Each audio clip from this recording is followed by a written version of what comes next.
सर्वांना जय भीम जय महाराष्ट्र। आज संविधान दिवस।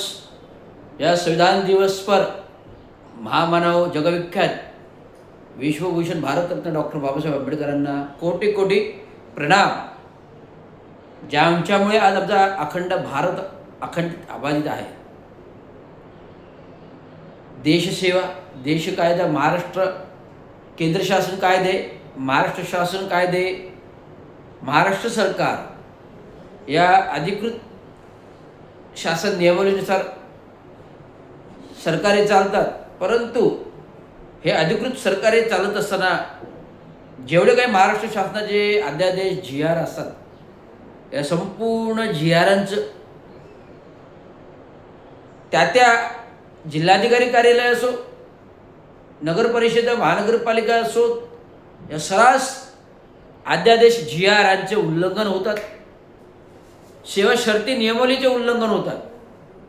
जर ह्याच्यावर बोललं, जर ह्याच्याबाबत बोललं, कारवाई करण्याबाबत बोललं, प्रश्न मांडले, तक्रार दिल्या लेखी अर्जित, तर अतिरिक्त आयुक्त दर्जाचे अधिकारी अंगावर मारायला येतात, धावायला येतात, आईमाईवरून शिवी देतात।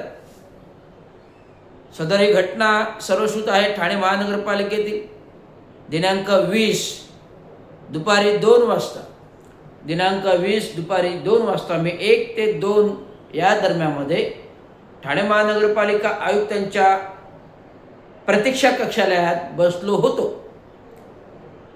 मला पीएनकडून, सचिवांकडून माहिती मिळाली, सिक्युरिटीकडून माहिती मिळाली की सदर आयुक्त साहेबांकडे मीटिंग चालू आहे, आपल्या प्रशासनातील अधिकारी आहेत, अतिरिक्त आयुक्त दर्जाचे अधिकारी आहेत। ओके म्हटलं, मीटिंग संपलं की आपण भेट घेऊ, मला सांगा। तर मी प्रतीक्षालयात भेट घेत होतो आणि भेट घेता घेता ही मीटिंग संपून ते 2 वाजता अधिकारी आले। अतिरिक्त आयुक्त 1 संदीप माळवी, जे महानगरपालिकेचे आहेत, शासनाच्या प्राधिकृत आदेशानुसार त्यांना अतिरिक्त आयुक्त हे दिलं। परंतु अतिरिक्त आयुक्त 1 दर्जा 1 हा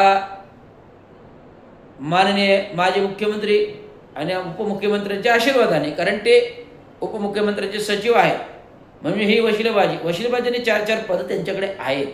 एक जनसंपर्क अधिकारी दर्जाचं, एक जनसंपर्क अधिकारी दर्जाचं त्याने बिंदू नामावली घोटाळा केला आहे 2014 मध्ये। माझ्या पदोन्नतीच्या बाबतीत मी गेली 10-11 वर्ष भांडतोय। आयोगाची नोटीस आणि आयोगाचे आदेश 2015 मध्येच आले होते की रवींद्र शिंदेने 1 महिन्यामध्ये मागासवर्गीय कक्षाचा अभिप्राय घेऊन 1 महिन्यात तात्काळ पदोन्नती द्या। परंतु आलेल्या आदेशाची सूचनाची अंमलबजावणी केली गेली नाही। त्या काही संदीप माळवीनंतर निपाणे आले, निपाणीने सुद्धा केली नाही। आयुक्त जसवालने पण लक्ष दिलं नाही। मला आयोगाकडे जावं लागलं।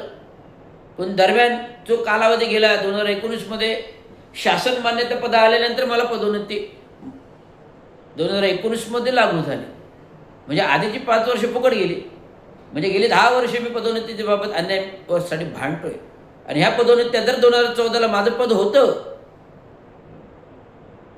10 पदं मंजूर, 11 पदं दिली गेली, 10 पदं मंजूर, 11 पदं गेली गेली। 10 पदं मंजूर, 4 पदे पदविका आणि 6 पदे पदवीधारकांची म्हणजे डिग्रीची होती। आणि त्या डिग्रीमध्ये पण 4 पदं खुल्या वर्गाचं, 1 पद VJNTचं आणि 1 पद SCचं होतं। आणि DPC 11 तारखेला झाली, 11/11/2014ला झाली। आणि या DPCचा अभिप्राय रिपोर्ट पाहिला तर मला संदीप माळवीजी स्वतः बोलले, रवी संध्याकाळी तुला उद्या संध्याकाळी आपले आदेश निघतील तर तुला आम्ही आदेश पाठवतो। मी 11/11/2014च्या मीटिंगच्या दरम्यान आयुक्त कार्यालयात उपस्थित होतो। DPC मीटिंग चालू होती, आयुक्त जसवालांकडे कार्यालयात मी उपस्थित होतो।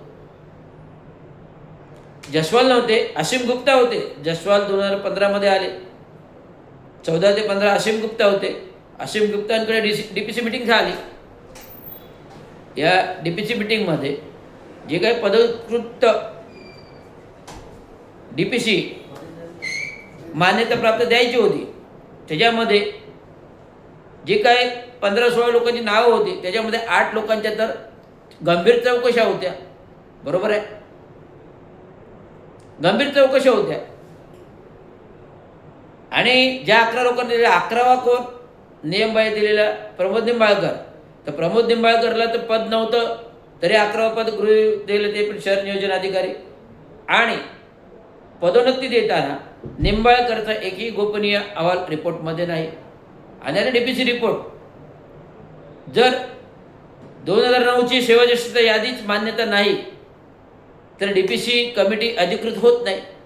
आणि DPC कमिटीच होऊ शकत नाही तर 2009चा अभिप्राय सेवाज्येष्ठता यादीच अंतिम मंजुरी नाही. 2009ची सेवा शर्तीची यादीच मंजूर नाही. लेखा आक्षेप पूर्तता अभियंत्यांचे मागवलेले नाहीत, अंतिम यादीच केलेली नाही. जर आधी यादी अंतिमच नाही तर DPC कमिटी कशी काय घेऊ शकतात? झाला, DPC कमिटी घेतली.